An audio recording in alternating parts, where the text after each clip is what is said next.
When you wake up in the morning and the receptors in the back of your eye pick up light, the moment that happens, your optic nerve sends a signal to the pineal gland, and the pineal gland starts making serotonin. And serotonin is the daytime neurotransmitter. In other words, serotonin gets you up and going. It gets your brain turned on. The moment it starts getting dark at night and your eye is no longer picking up visible light, the mechanism starts to change, and now because there's less light, the optic nerve sends a signal to the pineal gland. The pineal gland takes serotonin and starts carving off a couple methyl groups and turns it into melatonin. And melatonin is the nighttime neurotransmitter. So Sarah gets you up in the morning, and Mel puts you to bed at night. Now, when serotonin increases, your brainwave patterns go into beta. That's because you're going to pay attention more to the outer world.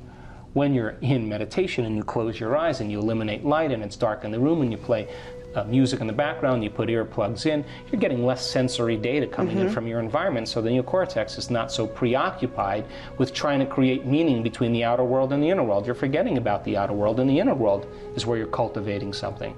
So then, when you close your eyes and do your meditation, then your brain waves move into melatonin. But if you're waking up in the morning and you're waking up at 5 in the morning, guess what? Your brain waves will probably be in theta or alpha. You're in your subconscious. You're past the beta thinking, right? We go to bed at night. I have friends that are artists and playwrights and musicians. They stay up till 2 in the morning. They love that 11 o'clock till 2 in the morning. They're in nighttime. They're in alpha. They got all these creative ideas. There's, me, I'm a morning person. I wake up. I'm up at 4:30 or 5 in the morning. It's my time to create.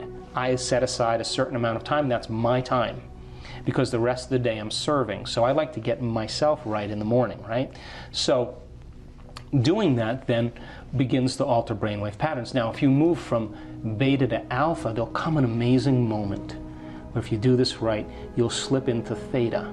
Now, theta is when your body is asleep, but your mind is awake. Yes. So think about this. If your body's asleep and you've conditioned it to be the mind through addictions or habits, the moment the body's asleep, it's no longer the mind. So there's no longer any resistance. And that's where instantaneous change takes place. If you go too far, you slip into delta, and that's called deep sleep and restorative sleep. And people say to me, well, I really can't meditate. And I say, really? Where do you meditate? Oh, in bed. Yeah, well, get out of bed.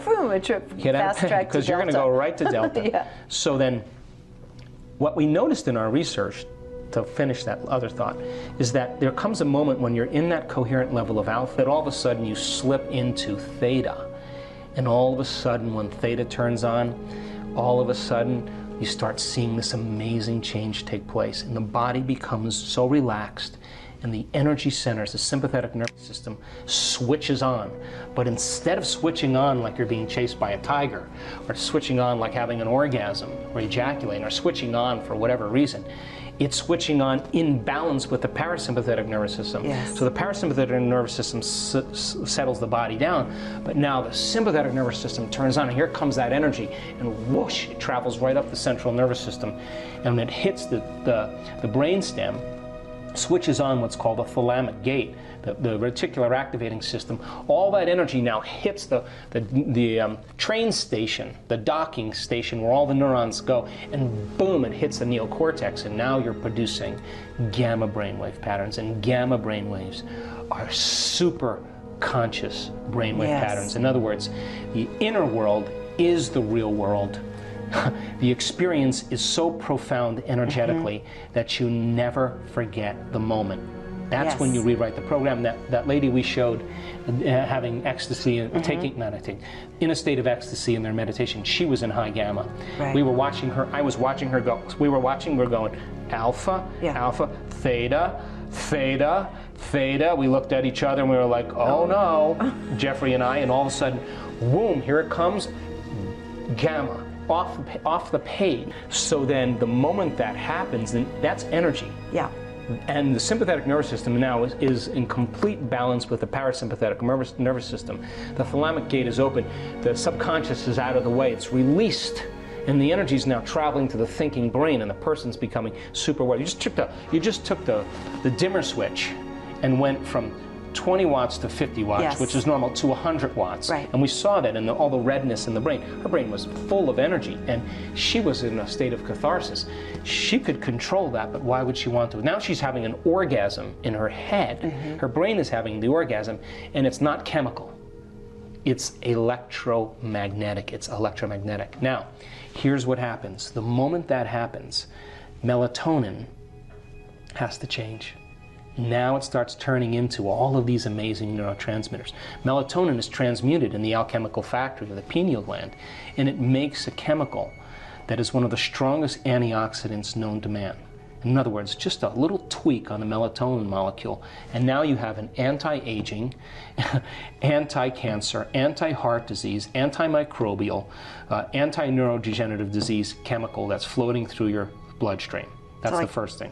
HGH or something? What is it? No, it's an antioxidant. It's all those things. Oh, wow. You just take a methyl group Yeah. and twist it, and it turns out. Then if you take melatonin and you change it again, it creates a phospholuminescent chemical, the same chemical found in the electric eel. Now, what is that? The neurons are just filled with energy, and there's a glow. And the neurons now are heightened, and they're storing energy, and that's what gives those colors and patterns during the experience. And if you switch that molecule again, it turns into the chemical that you find in mammals that are hibernating. In other words, no sex drive, no appetite, the body's in stasis. You're no longer having any drives. And what a time to dream. What a time to create a future, when the body is no longer the mind. Take that chemical and tweak it again, and it's the most powerful hallucinogenic known to man. And now you're talking about the God molecule. You're talking about the inner world as the real world, and now you are walking into a dimension.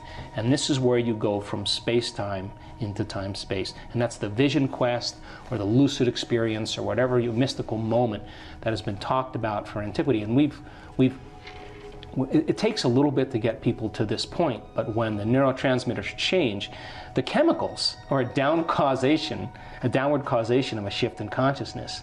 And when that happens, holy hell, because the person will never be the same. I've had experiences, I understand them, and you can't go back to business as usual after a few of those. I think, my interest is to demystify this.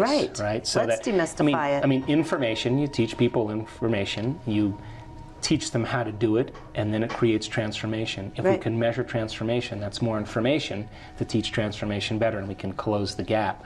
So, in one of our advanced workshops, we actually did extensive meditation. One of the things I've realized in my own personal experience is that you have to go past the point where you want to lay down in your meditation. There comes a point when you want to lay down, or you want to give up or stop. If you go a little bit past that point and you sit up a little bit longer, and then you lay down, and you can do it early in the morning, because the neurotransmitters are just right. They're not quite melatonin, they're not quite serotonin, they're in between. And if you can get up and do your meditation early enough and sit up for an extended period of time and then lay down, the light show is going to begin. Yes. And so I started having these mystical experiences a couple years ago, and I would literally, they were so unusual that I had to go back to my quantum physics books and begin to look at what exactly was going on. But I wasn't taking any drugs. My brain was the pharmacy, in a sense. And I was having these Kundalini experiences, and it was like I was getting plugged into a light socket, like someone plugged me into the electricity socket, and I could feel every single cell of my body turning on all at once, and it was like somebody took that dial and turned it up, and it was amazing. So there was a signature energetically of love that came with that. Yes. It was the thing that I became the most interested in, because when I started having these experiences, Regina, the first thing I realized is I got this all wrong. I really had it all wrong, because this intelligence is so incredibly loving, and it's who we are. We're just separate from it. We're particle instead of wave. And when your nervous system tunes into that and the electromagnetism comes with it, the only way you can describe it is that you are so present so conscious, and so in love with the idea of being alive that you don't want anything else. You can't want in that moment, because if you started to want, you would lose the feeling. So you can't want. All you can do is be, right, and love. So I started having these experiences, and then I started thinking, well, maybe we should be able to teach this. So I started doing the research on the neuroendocrinology and what it took and the brain chemistry at the time. And then I had to start explaining what the heck was happening to me. So that's how I got involved in it.